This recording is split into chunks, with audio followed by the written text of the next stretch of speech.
இதில் இருக்க ஒரு செக்ரட்டரி, இவர் பேர் தான் செந்தில்ன்றது செக்ரட்டரி.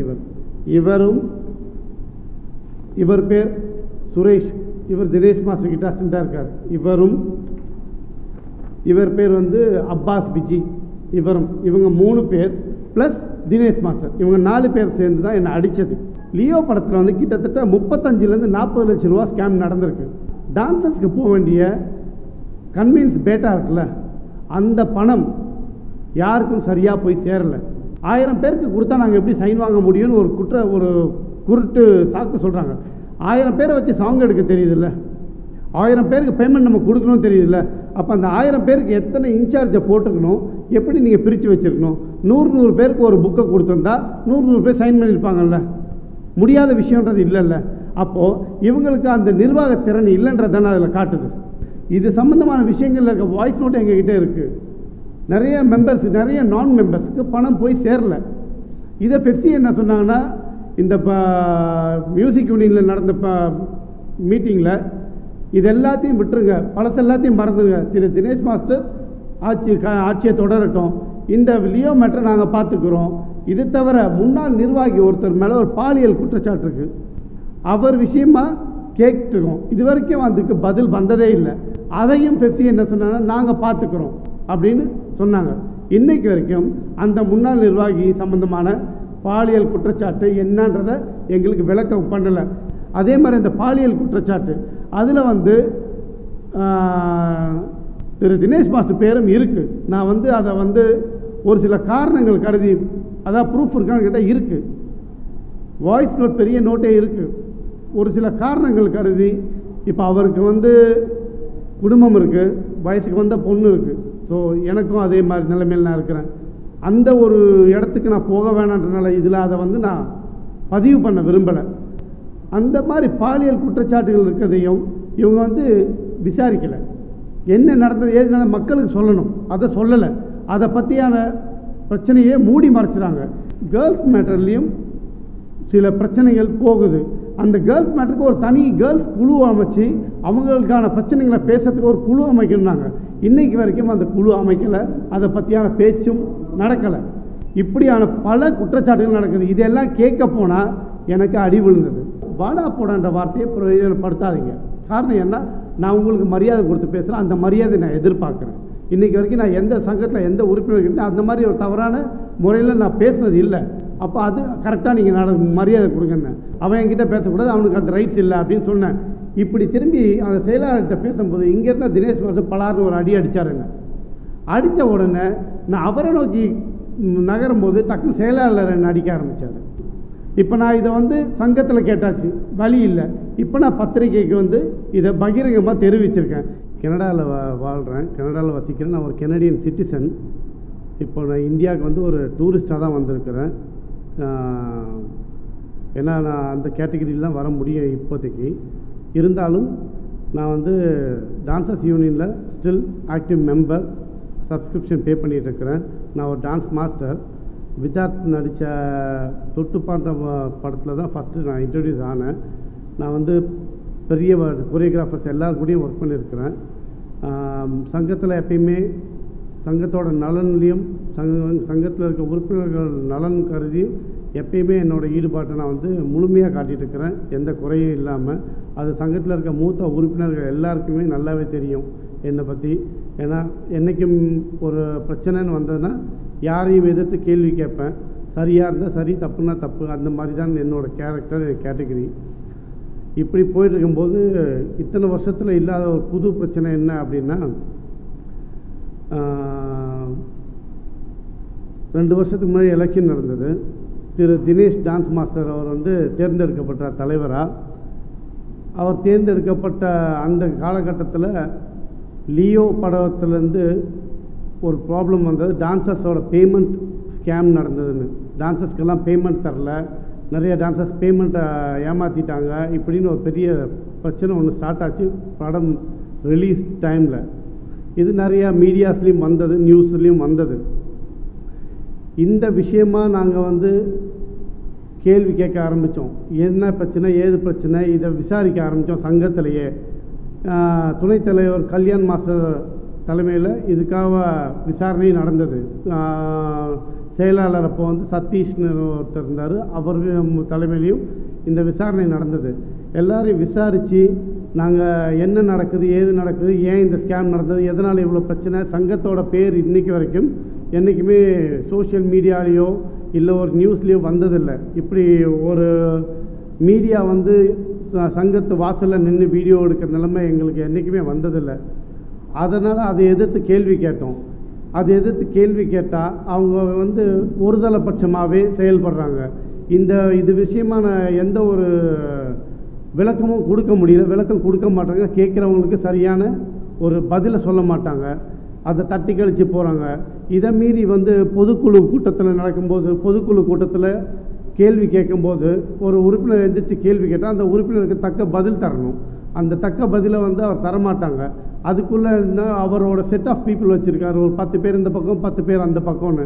அவங்கெல்லாம் எந்திரிச்சு உடனே கத்த ஆரம்பிச்சிடுவாங்க. ஒரு பிரபல நடன இயக்குனரை வந்து செயற்குழு கூட்டம் நடக்கும்போதே அவர் கேட்ட கேள்விக்கு பதில் சொல்ல முடியாமல் அதுக்குள்ளே அவர் கூட இருக்கிற ஒரு தினேஷ் மாஸ்டர் கூட இருக்கிற ஒரு உறுப்பினர் வந்து நீ வெளியே வா, உன்னை வெட்டுவேன் அப்படின்னு சொல்கிறாரு. ஒரு சங்கத்தில் ஒரு பெரிய ஒரு டான்ஸ் மாஸ்டருக்கே அப்படி ஒரு நிலைமைன்னா சங்கத்தில் அடிப்படையாக இருக்கிற உறுப்பினர்களுக்கு என்ன மாதிரி ட்ரீட்மெண்ட் நடக்கும்னு உங்களுக்கு இதுலேருந்து புரிஞ்சிருக்கும். ரெண்டாவது வந்து இவங்களை கேட்கும்போது ஒரு பர்டிகுலர் பாயிண்ட்டை நீங்கள் கொண்டு வந்தீங்கன்னா உடனே அந்த 10 பேர் இருந்துச்சு சத்தம் போடுவாங்க, யாரையும் பேச விடாமல். காரணம் ஏன் அப்படின்னா, நம்ம ஏஜிஎஸ் அப்புறம் வந்து வேல்ஸ் இவங்க யூனிவர்சிட்டி இதுலேருந்து அந்த ப்ரொடக்ஷன்லேருந்து ஒரு பென்ஷன் மாதிரி கொடுக்குறாங்க. 1000 rupees ஒரு மெம்பருக்குன்னு ஒரு 100 பேருக்கு மொத்தமாக கொடுக்குறாங்க. இந்த பென்ஷன் காசு வந்து கஷ்டப்படுற அடிநிலையில் இருக்கிற மக்களுக்கு போய் சேரணுன்னு தான் இதை கொடுக்குறது அவங்க. ஆனால் திரு தினேஷ் அவர்கள் என்ன செஞ்சார்னா, இது அவர் கூட இருக்கவங்க, அவரை சார்ந்து இருக்கவங்க, அடித்தட்டு மக்கள் இல்லாமல் ரொம்ப கஷ்டத்தில் இல்லாதவங்களுக்கு அந்த பணத்தை டிஸ்ட்ரிபியூட் பண்ணிவிட்டு ஓட்டுக்காக அவங்கள அவர்கிட்ட வச்சுக்கிட்டார். இப்போது நம்ம ஏதாவது ஒரு சங்கத்தில் ஒரு விஷயத்தை எடுத்து பேசும்போது இந்த அவரால் அந்த பலனை அனுபவிக்கிறவங்க உடனே எந்திரிச்சு சண்டை போடுவாங்க, கத்துவாங்க. ரவுடிசம் ஜாஸ்தி. மெயினாக சங்கத்தில் வந்து இது வரைக்கும் எங்கள் சங்கத்தில் ரவுடிசம்ன்ற பேச்சுக்கு இடமே இல்லை. யாரையும் வந்து வெட்டுவேன், குத்துவேன், அடிப்பேன்ற பேச்சு இல்லை. ஆனால் கடந்த 2 வருஷத்துக்குள்ளே பல பிரச்சனைகள். இதில் பெப்சி தலையிடணும்னு நாங்கள் கோரிக்கை வச்சோம். பெப்சி தலையிட்டு பிரச்சனையை தீர்த்து வைக்கணும்னு நாங்கள் கேட்கும்போது பெப்சி என்ன செஞ்சாங்கன்னா வந்து மியூசிக் யூனியனில் ஒரு கூட்டம் நடத்துனாங்க. அந்த கூட்டத்தில் வந்து பிரச்சனையை வேறு விதமாக திசை திருப்பி என்ன கேட்டார்னா, இந்த செயலாளர் வேணுமா இல்லை தினேஷ் மாஸ்டர் வேணுமா அப்படின்ற வாதத்தை முன் வச்சார். அப்படின்ற ஓட்டு எடுப்பு பண்ணாங்க. இப்போது 600 பேர் ஓட்டு போட்டு ஒரு மெம்பரை தேர்ந்தெடுத்திருக்காங்க. அப்படி 600 பேர் ஓட்டு போட்டு தேர்ந்தெடுத்த ஒரு மெம்பரை ஒரு 200 பேர் 150 பேரை வச்சு ஒரு மெஜாரிட்டி காமிச்சு அவங்கள வந்து போஸ்டிங்லேருந்து இறக்கிட்டு தனக்கு தேவைப்பட்ட, தனக்கு வேண்டப்பட்ட, தனக்கு சாதகமான ஆளுகளை கொண்டு வந்து தன்னிச்சையாக அவங்களாம் முடிவெடுத்து அவங்க வச்சுக்கிறாங்க. அப்படி வச்சிக்கும்போது அந்த நபர் சரியானவரா, அந்த நபர் இதுக்கு முன்னாடி கரெக்டாக நடந்திருக்காரா அப்படின்னு கேட்டால் அப்படியும் இல்லை. அந்த நபர் குற்ற செயல்பட்டிருக்காரு அவர் சங்கத்தில். அப்படியே ஆளை வச்சுக்கிட்டு நம்ம எது போய் கேட்டாலும் பதிலே இல்லை, அதுக்கு பதில் சொல்லவே மாட்டாங்க. ஏதாவது நம்ம ஆர்கியூ பண்ணோன்னா அதுக்கு உடனே யார் அவங்களுக்கு எதிர்த்து பேசுகிறாங்களோ அவங்கள வந்து சங்கத்தில் கூப்பிட்டு ஆக்ஷன் எடுத்து உடனே அவங்கள சஸ்பெண்ட் பண்ணணும், இல்லை ஃபைன் பண்ணுறது, இது மாதிரி ஒரு தவறான செயல்களை செஞ்சுட்டு இருக்காங்க. இதை நாங்கள் எவ்வளோ தடவை முறையிட்டோம், எவ்வளோ போராடி பார்த்துட்டோம். துணைத் தலைவர் கல்யாண் மாஸ்டர் அவரும் முயற்சி செஞ்சு பார்த்தார், அவராலே முடியல. ஏன்னா இவர் வச்சுருக்க ஆளுங்க வந்து மரியாதை குறைவாக நடந்துக்கிறாங்க. அந்த இடத்துல ஒரு பெரிய நடன இயக்குனன்ற மரியாதையை கூட அவங்களுக்கு சரியாக கொடுக்க மாட்டாங்க. அப்படியான பட்சத்தில் இதை எப்படி நாங்கள் கொண்டு போகிறதுன்னு தெரியல. ஏன்னா எடுத்தோடனே ஒரு கதையை கட்டிடுறாங்க, இவங்க எதிர்கட்சி, இவங்க அந்த டீம், இவங்க ஆப்போசிட் டீம் அப்படின்னு. அப்போ ஆப்போசிட் டீமாக இருந்தாலும் நம்ம கேட்குற கேள்விக்கு முறையான பதிலை கொடுத்துட்டா அந்த ஆப்போசிட் டீமுக்கு வேலை இல்லை. நாங்கள் தவறான கேள்வி தான் கேட்டிருந்தா பரவாயில்ல. இன்றைக்கு வரைக்கும் திரு தினேஷ் அவர்கள் வந்து எந்த ஒரு கேள்விக்கும் முறையான பதில் கொடுத்ததே இல்லை. சங்கத்தில் வந்து நடன இயக்குநர்களுக்குன்னு ஒரு குரூப், நடன கலைஞர்களுக்குன்னு ஒரு குரூப் இருக்குது, வாட்ஸ்அப் குரூப். இந்த வாட்ஸ்அப் குரூப்பில் நடன இயக்குநர்கள் வந்து சில கோரிக்கைகளை வைக்கிறதும் நான் மெம்பர்ஸ் ஒர்க் பண்ணுறாங்கன்ற குறித்து கேட்குறதும் எல்லாமே கேட்குறோம். ஆனால் இது எதுக்குமே வந்து இன்றைக்கி வரைக்கும் ப்ரூஃப் இருக்குது. அவர் வந்து பதில் சொன்னதே இல்லை. நம்ம எவ்வளோ கேள்வி கேட்டாலும் அதுக்கு பதில் வராது, அமைதியாக இருப்பாங்க. இது ஒரு கட்டத்தில் முத்தி போய் என்ன ஆச்சுன்னா, அவர் வந்து அந்த செயலி அந்த வாட்ஸ்அப் குரூப்பை வந்து தற்காலிகமாக பிளாக் பண்ணி வச்சுட்டாரு. அப்போ என்ன நடக்குதுன்னா, நாங்கள் பேசலாம் கேட்காது, அவங்க பேசுறது மட்டும்தான் கேட்கும். ஏன்னா அட்மின் அவங்க என்ன நியூஸ் வேணாலும் போடலாம், என்ன வாய்ஸ் நோட் வேணாலும் போடலாம். ஆனால் மெம்பர்ஸ் யாருமே வந்து அதுக்கு வாய்ஸ் நோட் போட முடியாது. காரணம் ஏன்னா அவங்க அதை பிளாக் பண்ணி வச்சுருக்காங்க. இப்படியான சுச்சுவேஷன்ஸ் போயிட்டுருக்க. நான் வந்து இதை எதிர்த்து நிறையா தடவை கேள்வி கேட்டுட்டேன். நான் கனடாவில் இருக்கிறனால இவங்களால் என்னை வந்து வேலை விதமாக என்னை தடுக்க முடியாது, வேலையை சொல்லி மிரட்ட முடியாது, இல்லை ஒரு ஆக்ஷன் எடுக்க முடியாது. உன்னை வந்து சஸ்பெண்ட் பண்ணுவேன், உன்னை வந்து சங்கத்தை விட்டு தூக்குவேன் அப்படின்ற மாதிரி எந்த விதமான ஆக்ஷன் அவங்களால எடுக்க முடியாது. அப்படியான பட்சத்தில் எனக்கு வந்து ரீசெண்டாக ஒரு வாய்ஸ் நோட் கொடுத்ததுக்கு அவங்க சங்கத்திலேருந்து என்ன அனுப்பியிருந்தாங்கன்னா, நீங்கள் நேரில் வந்து விளக்கம் தரணும், சங்க நிர்வாகிகளை பற்றி நீங்கள் அவதூறாக பேசியிருக்கீங்க, இதுக்கு நீங்கள் விளக்கம் தரணும் அப்படின்னு கேட்டிருந்தாங்க. சரி, இப்போ நான் வந்து இந்த கடந்த மாதம் வந்து கனடாவிலேருந்து வந்திருந்தேன். வந்து சங்கத்துக்கு போய் நான் வந்திருக்கேன். நீங்கள் எப்போ மீட்டிங் வைக்கிறீங்களோ நான் வந்து நீங்கள் கேட்ட விளக்கத்தை நான் தரத்துக்கு தயார் அப்படின்னு சொல்லியிருந்தேன். அப்படி சொல்லிட்டு வந்த பட்சத்தில் ஒரு 2 வீக்ஸ் பேக் 14ஆம் தேதி நினைக்கிறேன், நான் வந்து சங்கத்துக்கு போயிருந்தேன் ஒரு வேலையாக. அப்போ போன இடத்துல திரு தினேஷ் மாஸ்டர் அவர்கள் வந்து அங்கே ரிஹர்சல் பண்ணிகிட்டு இருந்தார். ரிஹர்சல் பண்ண இடத்துல என்னை கூப்பிட்டு வந்து, நீ எப்படி என்னை பற்றி அன்ஃபிட் ஃபார் பிரசிடென்ட் அப்படின்ற வார்த்தையை சொல்லுவேன் அப்படின்னு ஆர்கியூ பண்ணார். நான் அப்போ சொன்னேன், இதுக்கு நீங்கள் வந்து கமிட்டிக்கு மீட்டிங்க்கு கூப்பிட்ருக்கீங்க, நான் மீட்டிங்கில் சொல்கிறேன் அப்படின்னேன். இதுக்கு வந்து நான் மீட்டிங்கில் கேட்கணும் அவசியம் இல்லை, நீ இங்கே சொல்லு அப்படின்னாரு. சரி, ஓகேங்க, சொல்லலாம், டான்சர்ஸ் எல்லாம் இருக்காங்க, நீங்கள் ஒரு பெரிய மாஸ்டர், ரூமில் போய் பேசுவோம், ஏன் இங்கே உட்காந்து விதண்டாவாதம் ஆர்கியூமெண்ட் பண்ணிக்கணும், நமக்கு இது அழகு இல்லை, நீ உங்களோட உயரத்துக்கு இது சரியில்லை, வாங்க ரூமில் பேசுவோன்னு. அதுக்கு அவர் தவிர்த்து என்ன செஞ்சார்னா, என்னை வந்து பை ஃபோர்ஸாக கொஞ்சம் கொஞ்சமாக யூனியன் வாசல் உள்ளேருந்து ரோட்டுக்கு வெளியே தள்ளிட்டு வந்தார். பை ஃபோர்ஸாக தான் அவர் ஹேண்டில் பண்ண விதம் வந்து புஷ் பண்ணுறது, இழுக்கிறது, இது மாதிரி தான் செஞ்சார். அப்போ நானும் சரி, ஓகே, இதை வந்து அவர் பெருசாக எடுத்துக்க போகிறதுல ஆர்கியூ பண்ணுறாரு, அந்த இடத்துல நம்ம பெருசாக விதண்டாவாதப்பட வேண்டாம் அப்படின்னு அவர் கேட்குற கேள்விக்கு விளக்கம் சொல்கிறதுக்கு நான் ரெடி ஆகிட்டேன். சங்கத்தில் இருந்து சங்க வாசலுக்கு பக்கத்தில் இருக்க பில்டிங்க்கு ஓரத்துக்கு கூட்டிகிட்டு போயிட்டு கிட்டத்தட்ட ஒரு அரை மணி நேரமாக நானும் அப்புறம் அவரை சார்ந்த இன்னொரு கமிட்டி மெம்பர் சுரேஷ்னு வாங்க அவரும் 3 பேரும் பேசிக்கிட்டு இருந்தோம். அப்போ எல்லோரும் கும்பலாக திரும்ப நிர்வாகிகள்லாம் வெளியே வந்து டான்சர்ஸ் எல்லாம் அவர் ரிஹர்சல் பண்ணுற போது டான்சர்ஸ் எல்லாம் வெளியே வரும்போது நான் சொன்னேன், எல்லோரும் தயவு செஞ்சு உள்ளே போங்க, நாங்கள் 3 பேர் நின்று பேசுகிறோம். ஏன்னா என்ன யாருன்னு சொசைட்டிக்கு தெரியாது, அவரை வந்து ஈஸியாக தெரியும். இப்படியான இடத்துல நீங்கள் எல்லாம் கூட்டம் போட்டிங்கன்னா ஏதோ பிரச்சனை நினச்சி ரோட்டில் போகிறவங்க எல்லோரும் பார்க்குறாங்க. பர்கிட் ரோடு, அது மெயினான ரோடு, எல்லோரும் பார்த்துக்கிட்டு போகிறாங்க. தயவு செஞ்சு நீங்கள் எல்லாம் உள்ளே போங்க, நாங்கள் 3 பேர் பேசிக்கிறோம் அப்படின்னு சொல்லிட்டேன். சரின்னு சொல்லி திரும்ப பேசிகிட்டு இருக்கும்போது திரும்ப கொஞ்ச நேரத்தில் வந்து செயலாளர் திரும்பவும் வந்தார். வந்து மாஸ்டர் நீங்கள் கமிட்டி கூப்பிட்டுருக்கனால கமிட்டியில் பேசிக்கலாம் வாங்கன்னு தான் கூப்பிட்டார் அவர். அப்போ இல்லை கமிட்டி பேசுறது வேறு, அவன் இங்கே எனக்கு பதில் சொல்லணும் அப்படின்னாரு. இதுக்கு நடுவில் அவர் எப்படி என்னை கையாண்டார்னா, எடுத்த உடனே கேட்ட கேள்வி, டேய் நீ என்னடா பெரிய மாஸ்டர், எவ்வளோ படம்டா பண்ணியிருக்க, எவ்வளோ சாங் பண்ணியிருக்க நீ அப்படின்னு ஆரம்பித்தார். நான் கேட்டேன், ஒரு டான்ஸ் மாஸ்டராக இருக்கிறதுக்கு இத்தனை சாங் தான் பண்ணியிருக்கணுன்ற குவாலிட்டி தேவையில்லை. நீங்கள் டான்ஸ் மாஸ்டர்ன்ற குவாலிட்டி நீ ஒருத்தர் வின் பண்ணுறதும் தோக்குறதும் அவங்கவுங்களோட நேரத்தை பொறுத்து தான். வின் பண்ணவங்க எல்லாம் புத்திசாலி ஆகிட முடியாது, தோற்றவங்கெல்லாம் முட்டாள்ன்றதில்ல. பெரிய பெரிய ஜாம்பவன்கள்லாம் தோற்றுருக்காங்க இன்றைக்கும். அப்போ இது முறையாகாது. 2வது, வாடா போடான்ற வார்த்தையை பிரயோஜனப்படுத்தாதீங்க. காரணம் என்ன, நான் உங்களுக்கு மரியாதை கொடுத்து பேசுகிறேன், அந்த மரியாதை நான் எதிர்பார்க்குறேன். இன்றைக்கி வரைக்கும் நான் எந்த சங்கத்தில் எந்த உறுப்பினர்கிட்ட அந்த மாதிரி ஒரு தவறான முறையில் நான் பேசுனது இல்லை. அப்போ அது கரெக்டாக நீங்கள் மரியாதை கொடுங்கன்னு. நீ என்னோடய ஜூனியர் தானே, நான் உன்னை வாடா போடான்னு கூப்பிடக்கூடாதா அப்படின்னாரு. நான் அப்போ சொன்னேன், நீங்களும் 93 கார்டு எடுத்தீங்க, நானும் 93 தான் கார்டு எடுத்திருக்கேன், 2 பேரும் ஒரே நேரத்தில் வந்த மெம்பர் தான். அதை விட நம்ம எல்லோரும் ஒன்றா ஒர்க் பண்ணியிருக்கோம். நான் உங்களை தினேஷ் பாயின்னு கூப்பிட்ருக்கேன், மாஸ்டர்னு கூப்பிட்ருக்கேன், அண்ணான்னு நான் கூப்பிட்டதில்லை, எந்த விதமாக கூப்பிட்டதில்லை. அப்படி கூப்பிட்டுதான் நீங்கள் உங்களுக்கு அந்த ரைட்ஸ் இருக்குது. அண்ணான்னு கூப்பிட்டா இவன் தம்பின்ற முறையில் நீங்கள் கூப்பிடலாம். அப்போ இந்த இடத்துல வாடா போடன்ற வார்த்தையை தவிர்த்துருங்க. நீங்கள் வந்து என்கிட்ட மரியாதை கொடுத்து பேசிங்கன்னா நல்லாயிருக்கும் பப்ளிக் அப்படின்னு. அப்போ சரி, நீ என்கிட்ட டான்ஸ் ஆடினன்ற முறையில் குரூப் ஆடி இருக்கல, அந்த முறையில் நான் கூப்பிடக்கூடாதா அப்படின்னாரு. நான் சொன்னேன், நீங்கள் நான் உங்கள்கிட்ட ஆடி இருக்கேன், நீங்கள் கூப்பிடுங்க, நட்பு ரீதியாக நீங்கள் வாடாப்படான்னு கூப்பிடுங்க, சந்தோஷம், அதை ஏற்றுக்கலாம். ஆனால் அதிகார தோணியில் நீங்கள் கூப்பிடும்போது அது எனக்கும் ஒரு சுயமரியாதைன்னு ஒன்று இருக்குது வெளியே. அந்த இடத்துல நான் என்ன அதை விட்டு கொடுக்க முடியாது, நீங்கள் மரியாதையாக பேசுங்க அப்படின்னு. அதுக்கப்புறம் நீ வாப்புன்ற பேச்சில் போனார். சரின்னு பேச்சுவார்த்தை நடந்து பேசிக்கிட்டு இருந்தோம். பேசிக்கிட்டே இருக்கும்போது இந்த செயலாளர் வந்தார்ல, வந்தவர் என்ன செஞ்சார்னா அவர் ஒரு ஆர்கியூமெண்ட்டை வச்சார் என்கிட்ட. நான் அப்போ சொன்னேன், உங்கள்கிட்ட பேசுறதுக்கு நான் ரெடி இல்லை, ஏன்னா நான் உங்கள்கிட்ட பேசலை, உங்களை அப்போவே சொல்லிட்டேன் எல்லோரும் போங்க, நாங்கள் 3 பேர் பேசுகிறோன்னு. இதுக்கு நடுவில் நீங்கள் வந்து என்கிட்ட பேசாதீங்க, கிளம்புங்கன்னு. அதுக்குள்ளே தினேஷ் மாஸ்டர் என்ன செஞ்சார், ஏன் அவன் பேசக்கூடாதா என்ன அப்படின்னு வேறு தோணியில் திரும்ப பேச ஆரம்பிச்சார். அவ்வளோ நேரம் அமைதியாக இருந்தவர். அப்போ பேசும்போது இல்லை அவன் என்கிட்ட அவர் வந்து என்னை ஒருமையில் பேச ஆரம்பிச்சார், நானும் ஒருமையில் அவன் என்கிட்ட பேசக்கூடாது, அவனுக்கு அந்த ரைட்ஸ் இல்லை அப்படின்னு சொன்னேன். இப்படி திரும்பி அந்த செயலாளர்கிட்ட பேசும்போது இங்கேருந்தால் தினேஷ் மாஸ்டர் பலார்னு ஒரு அடி அடித்தாருங்க. அடித்த உடனே நான் அவரை நோக்கி நகரும்போது டக்குன்னு செயலாளர் என்னை அடிக்க ஆரம்பித்தார்.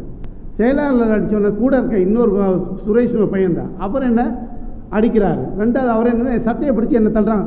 அடிக்கிறவங்கள விட்டுட்டு என்னை பிடிச்சி தள்ளுறாங்க.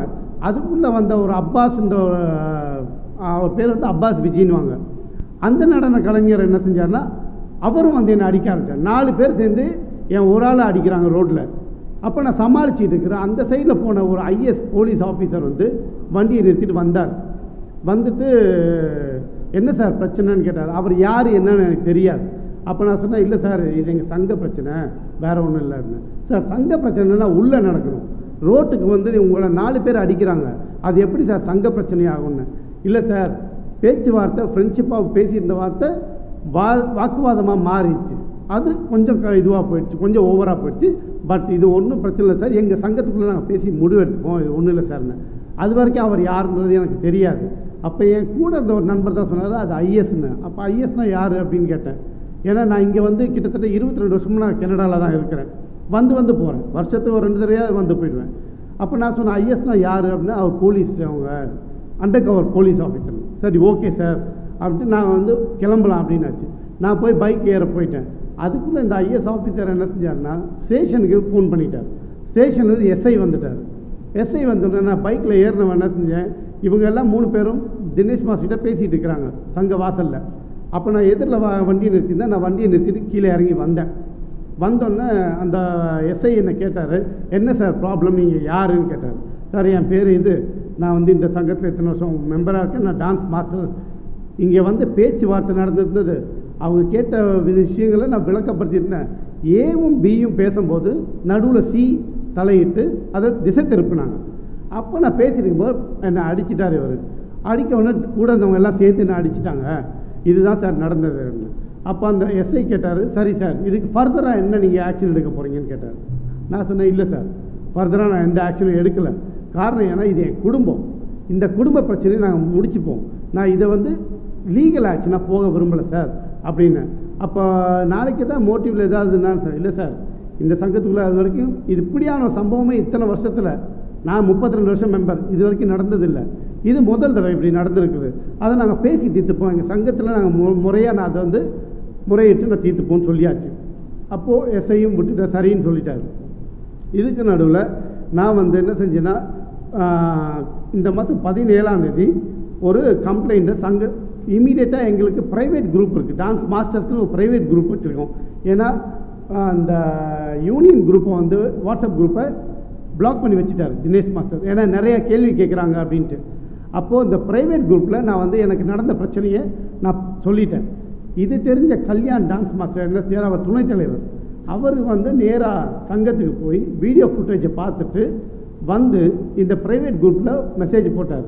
ஆமாம் திரு கௌரி சங்கர் அவர்களை வந்து கையாண்ட விதம் தப்பாக இருக்குது, அவரை வந்து பைஃபோர்ஸாக இது பண்ணியிருக்காங்க, இது வந்து ரொம்ப தப்பான விஷயம், ஒருத்தர் மேலே வந்து கை வைக்கிற அளவுக்கு போகக்கூடாது, சங்கத்தில் இது மாதிரி நடந்ததில்லை, இந்த ரவுடிசம் இதை வந்து ஸ்டாப் பண்ணணும், இது நிறையா நடந்துருச்சு. இதுக்கு முன்னாடி ஒரு பிரபல நடன இயக்குனர் இப்படி சொன்னாங்க.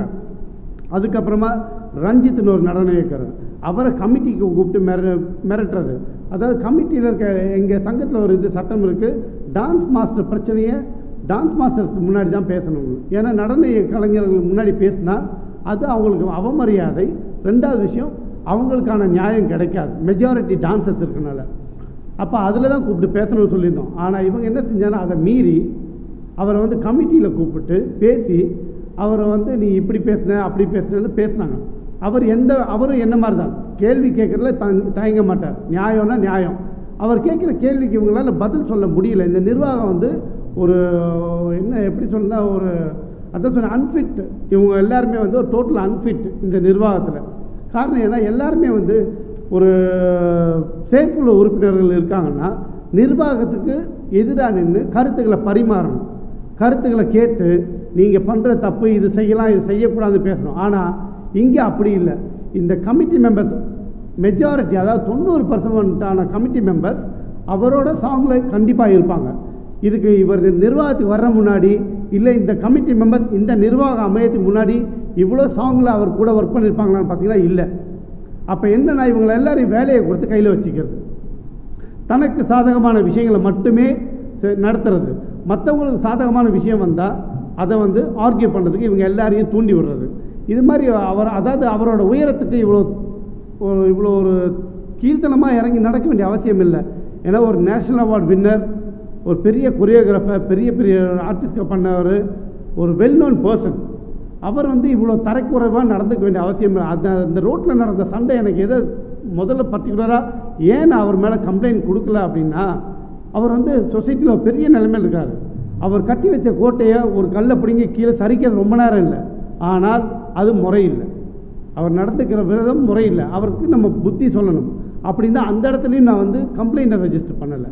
இல்லை நான் லீகல் ஆக்ஷன் பண்ணியிருந்தா ஆஸ் அ ஃபாரினர் நான் இன்றைக்கி நிலைமைக்கு இங்கே இந்தியாவில் வந்து ஒரு ஃபாரினராக வந்திருக்கேன், ஒரு டூரிஸ்ட்டாக வந்திருக்கேன். ஒரு டூரிஸ்ட் மேலே கை வச்சா என்ன ப்ராப்ளம் வரும்ன்றது எல்லாருக்கும் தெரியும். காவல்துறை கண்டிப்பாக அதில் நடவடிக்கை எடுக்கும். ஏன்னா இது வந்து கவர்மெண்ட் சம்மந்தப்பட்ட விஷயம். அந்த அடிப்படையில் கூட நான் அதை வந்து எடுக்கலை. காரணம் ஏன்னா நான் இன்னொரு முக்கியமான விஷயம், நான் ஃபேமிலியோட வெக்கேஷன் வந்திருக்கேன்.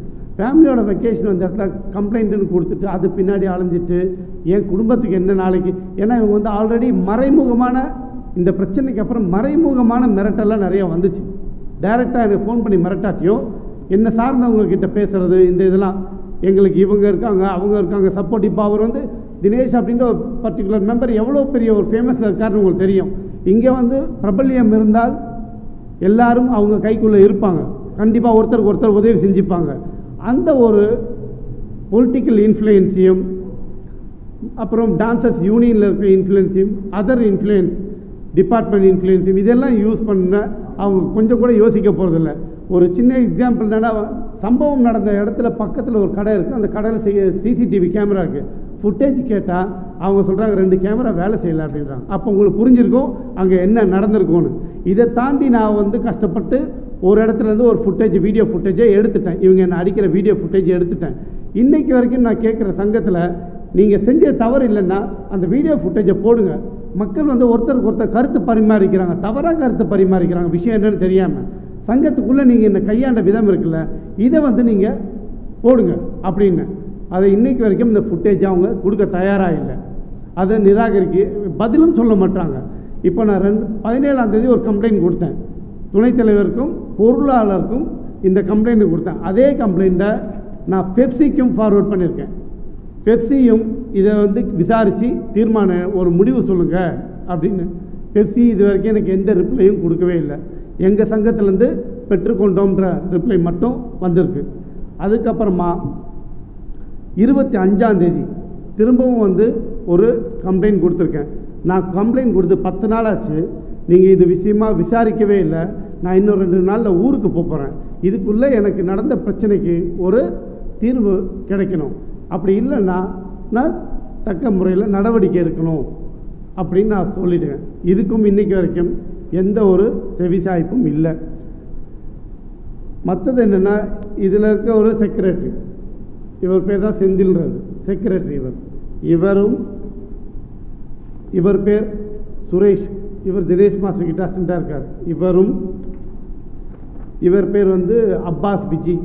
இவங்க 3 பேர் ப்ளஸ் தினேஷ் மாஸ்டர், இவங்க 4 பேர் சேர்ந்து தான் என்னை அடித்தது. என்னை அடிச்சிருக்க வேண்டிய அவசியம் இல்லை. அது இப்போ நான் திரும்ப அதை விளக்கப்படல.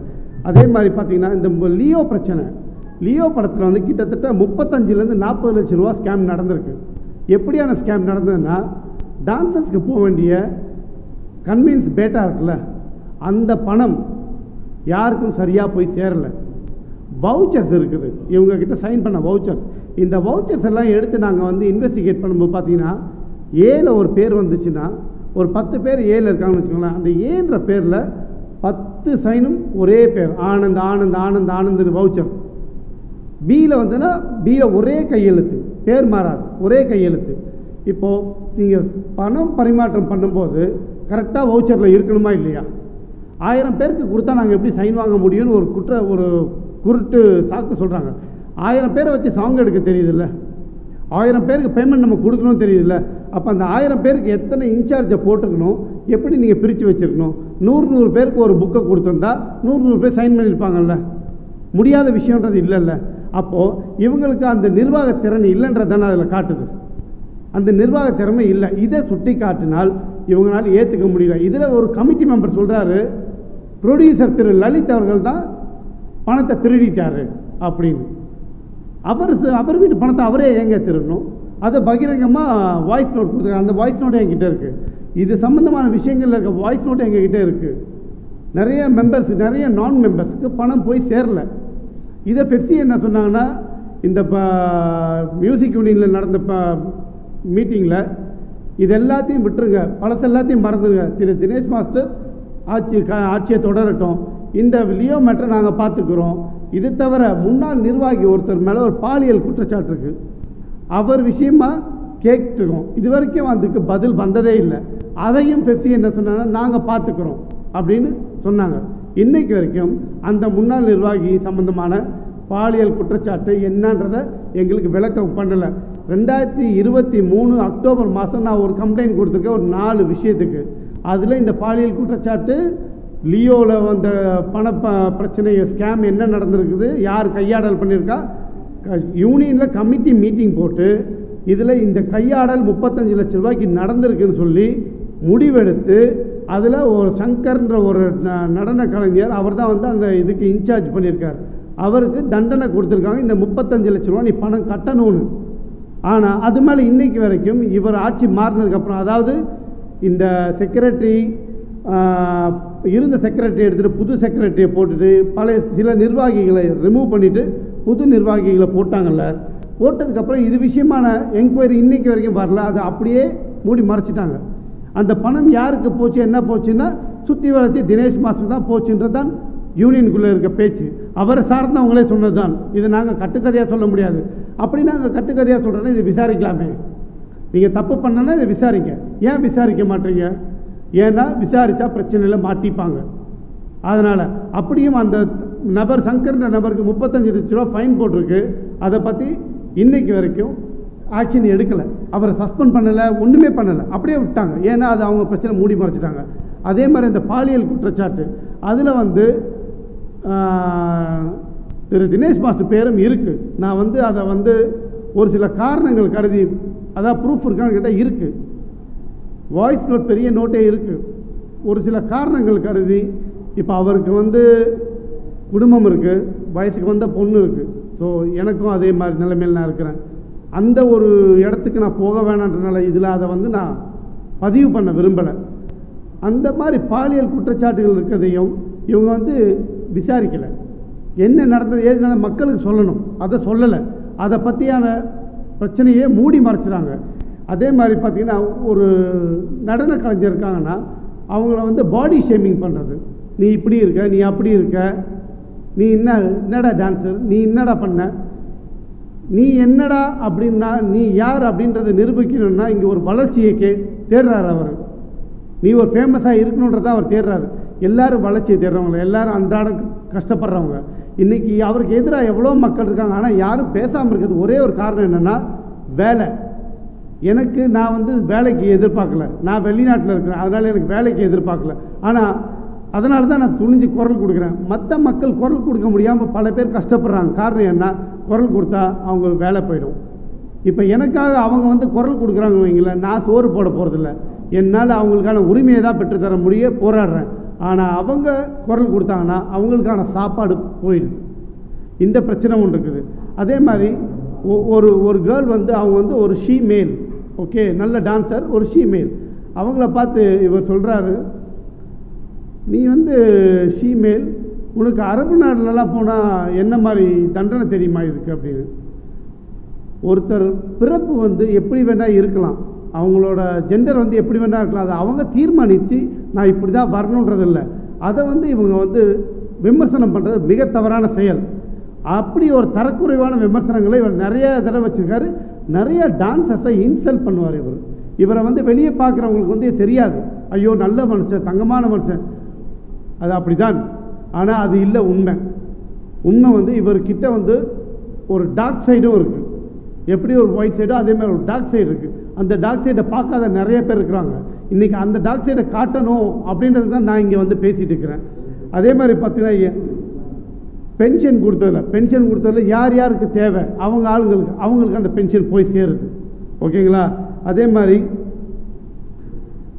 கேர்ள்ஸ் மேட்டர்லேயும் சில பிரச்சனைகள் போகுது. அந்த கேர்ள்ஸ் மேட்டருக்கு ஒரு தனி கேர்ள்ஸ் குழு அமைச்சு அவங்களுக்கான பிரச்சனைகளை பேசுறதுக்கு ஒரு குழு அமைக்கணும்னாங்க. இன்றைக்கு வரைக்கும் அந்த குழு அமைக்கலை, அதை பற்றியான பேச்சும் நடக்கலை. இப்படியான பல குற்றச்சாட்டுகள் நடக்குது. இதெல்லாம் கேட்க போனால் எனக்கு அடி விழுந்தது. இப்போ நான் இதை வந்து சங்கத்தில் கேட்டாச்சு, வழி இல்லை. இப்போ நான் பத்திரிகைக்கு வந்து இதை பகிரங்கமாக தெரிவிச்சிருக்கேன். இது மூலமா ஏதாவது நல்லது நடக்குதான்றதை நான் பார்க்குறேன். பத்திரிகா நண்பர்கள் எல்லாருக்கும் ரொம்ப நன்றி. இது விஷயமாக ஏதாவது டவுட் இருந்தால் நீங்கள் என்னை கேளுங்க, நான் சொல்கிறேன். வாய்ஸ் நோட்டில் பெரிய பெரிய ஜாம்பவான் மாதம் கொடுத்ததெல்லாம் இருக்குது. ஆனால் இப்போ இந்த பிரச்சனை வந்து அடிச்சிருக்காங்க. அப்போ தனிப்பட்ட முறையில் நான் அதை கம்ப்ளைண்ட் கொடுக்குறேன். இந்த ப்ரெஸ் மீட்டுக்கு அவங்க என்ன ரியாக்ட் பண்ணுறாங்கன்னு இருக்குல்ல. இப்போ நான் ப்ரெஸ் வரைக்கும் என்றைக்குமே எங்கள் சங்கம் போனதில்லை.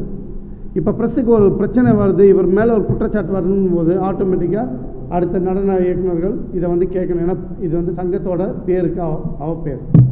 அந்த ஒரு காரணத்துக்காக தான் இப்போ ப்ரெஸ்ஸில் கொடுத்தது.